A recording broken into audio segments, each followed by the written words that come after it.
கர்த்தருடைய பரிசு நாமத்திற்கு ஸ்தோத்திரம் உண்டாவதாக. இன்றைய ஜீவ வார்த்தை நிகழ்ச்சியை கேட்டுக்கொண்டிருக்கும் அனைவரையும் கர்த்தருடைய பரிசு நாமத்தினால் வாழ்த்துகிறேன், ஆசீர்வதிக்கிறேன். இன்றைய தின தியானத்திற்கு தேவன் கொடுத்த வேத பகுதி அது யோவான் எழுதின சுவிசேஷம், அதில் 10ஆம் அதிகாரம் 9ஆம் வசனம். யோவான் 10:9.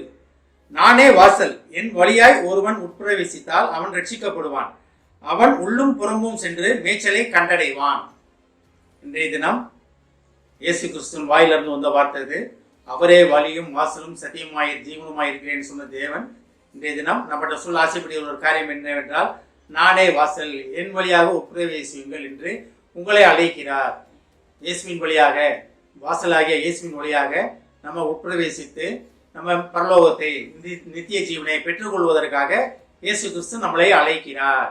அதாவது இதில் பாருங்க, நானே வாசல், இதில் கன்ஃபார்மா சொல்றார், நானே வாசல், என்னை என்று ரட்சிப்பு கிடையாது, இயேசுவின் ரத்தம் சிந்தப்படாமல் ரட்சிப்பு கிடையாது. நம்ம நிறைய இதில் ரட்சிப்பை தேடி உலகத்துல நிறைய பேர் நிறைய விதமா ஓடிட்டு இருக்காங்க. நிறைய மதங்கள்ல நிறைய விதமான ரட்சிப்புகளை நோக்கி அவங்க ஓடிட்டு இருக்காங்க. எப்படியாச்சும் நம்ம பரலோகத்துக்கு போயிடணும் அப்படின்னு ஓடிட்டு இருக்காங்க. ஆனா இதுல தெளிவாக சொல்லப்படுகிறது, நானே வாசல். அப்ப இயேசு கிறிஸ்து ஒருவர் தான் வாசல்.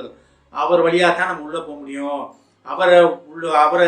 அவர் வழியா அவரை ஏற்றுக்கொண்டு அவரின் வழிகளில் நடந்து அவர் ரத்தம் நம்ம மேல தெளிக்கப்பட்டு அதை நம்ம உணர்ந்து ரட்சிக்கப்பட்டா தான் நம்ம உள்ள போக முடியும். பரலோகத்தின் செல்லும் வாசல் குறுகலா இருக்கிறது அப்படின்னு படிக்கிறோம். அந்த குறுகலான பாதை யாருன்னா இயேசு கிறிஸ்து மட்டும்தான். ஆனால் தான் நானே வாசல். அப்ப அதை கண்டுபிடிக்கிறோம் யாரு? கண்டுபிடிக்கிறது தான் நம்ம கொஞ்சம் கஷ்டமான ஒரு காரியமாக இருக்கிறது. நம்ம உலகத்துக்குள்ளேயே நம்ம அந்த வழியை தேடிக்கொண்டே இருக்கிறோம். ஆனா இயேசு கிறிஸ்து என்ன சொல்றாரு? நானே வாசல், ஒருவன் என் வழி, அதாவது நானே வாசல், என் வழியாய் ஒருவன் உட்பிரவேசித்தால் அவன் ரட்சிக்கப்படுவான். அப்ப ரட்சிப்படைவதற்கு வழி யாரு? இயேசு கிறிஸ்து தான். அப்ப உட்பிரவேசிப்பது எப்படி? இயேசு கிறிஸ்து மூலமா தான் உட்பிரவேசிக்க முடியும். அப்ப ரட்சிக்கப்படுவதற்கு எப்படி? அந்த வாசலை கண்டுபிடித்து அதன் வழியாக உள்ளே செல்லும் பொழுது, அப்ப இயேசு கிறிஸ்து ரத்தம் தெளிக்கப்பட்டு வாசல் வழியாக உள்ளே செல்வது, வாசலை கண்டுபிடிப்பது என்னன்னா, நமக்காக ரத்தம் செஞ்சின இயேசு கிறிஸ்துவை நம்ம புரிந்து கொள்வது, அறிந்து கொள்வது, அதை தெரிந்து கொள்வது. அதன் மூலமாக நம்ம உள்ள நுழையும் போது நம்ம ரட்சிக்கப்படுவோம். இயேசுவின் மூலமாக ரட்சிக்கப்பட்டோம்னா நமக்கு என்னது? பூர்ண நித்திய ஜீவன். நம்ம பரலோகத்தை தேவனை தரிசிப்போம். முகமுகமாக பரலோக ராஜ்யம் நமக்காக காத்து கொண்டிருக்கிறது. இதெல்லாம் எப்ப நடக்கும்? வாசலாய இயேசு கிறிஸ்துவின் மூலமாக உட்பிரவேசித்து அவர் ரத்தத்தால் கழுவப்பட்டு அவர் ரத்தத்தால் ரட்சிக்கப்படும் பொழுது. ஆனால் தான் நானே வாசல், என் வழியாய் ஒருவன் உட்பிரவேசித்தால். அப்ப இது ஒரு கண்டிஷன். அப்ப நம்ம உட்பிரவேசிக்கிறது இயேசுவின் மூலமா தான் நம்ம உட்பிரவேசிக்க முடியும். அதான் நானே வாசல், என் மூலமாக உட்பிரவேசிங்க அப்படின்றாரு. அது எப்படி இயேசுவின் மூலமா நம்ம எப்படி உள்ள போக முடியும்? கொஞ்சம் கஷ்டமான காரியமா இருக்கா யோசிக்கிறதுக்கு. ஆனா அவர் ரத்தத்தின் மூலமாக நம்ம உட்பிரவேசிக்கலாம். அவர் ரத்தத்தின் மூலமாக நமக்காக திறந்த வாசலை வைத்திருக்கிறார். எப்ப அவர் ரத்தம் தெளிக்கப்பட்டதை நம்ம உணரும் பொழுது. ஆனால் தான் பாருங்க, அவன் ரட்சிக்கப்படுவான், அவன் உள்ளும் புறமும் சென்று மேய்ச்சலை கண்டடைவான். உள்ளும் புறமும் சென்று மேய்ச்சலை கண்டடைவதுன்னா என்ன? பரலோகத்து ராஜ்யத்தை நம்ம கண்டடைவோம். அதான் உள்ளும் புறமும் சென்று. அப்ப தேவனுக்குள்ளேயும் போறோம், வெளியே வரோம். நம்ம பிதாவளுக்குள்ள இருக்கோம். அப்ப பிதாவளுக்குள்ள இருப்பதற்காக நம்ம அழைக்கப்பட்டு இருக்கிறோம். பிதாவான் நமக்குள்ள இருக்காரு, நம்ம பிதாவுக்குள்ள இருக்கணும். இதற்காக நம்ம அழைக்கப்பட்டு இருக்கிறோம். அதுதான் உண்மையான கிறிஸ்தவ ஜீவியம்.